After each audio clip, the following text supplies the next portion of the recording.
బైబిలులో మహాజ్ఞానం భద్రపరచబడింది అని ఈ ప్రపంచానికి కేకవేసి చెబుతున్నాను.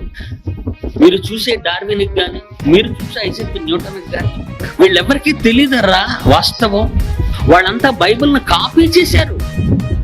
వారి ముఖ లక్షణమే వారి మీద సాక్ష్యం ఇచ్చును అన్నాడు యెషయా గారు. This is the index of the mind అన్నాడు షేక్స్పియర్ గారు. ఈయన ఎప్పుడు చెప్పాడు? మొన్న చెప్పాడు. ముఖ లక్షణమే వారి మీద సాక్ష్యం ఇచ్చునని యెషయా గారు ఎప్పుడు రాశారు? దేవుడు చెబితే.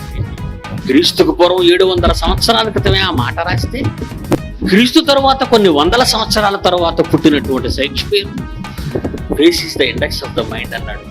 ఇవేవో గొప్ప సూక్తులని ప్రపంచం నమ్మింది. షేక్స్పియర్ను ఒక గొప్ప కవిగా అభివర్ణించింది. కానీ నా దృష్టిలో వాళ్ళంతా కిడ్స్ అంటాను నేను, చిన్నపిల్లలు. బైబిల్ని కాపీ చేశారు వీళ్ళంతా.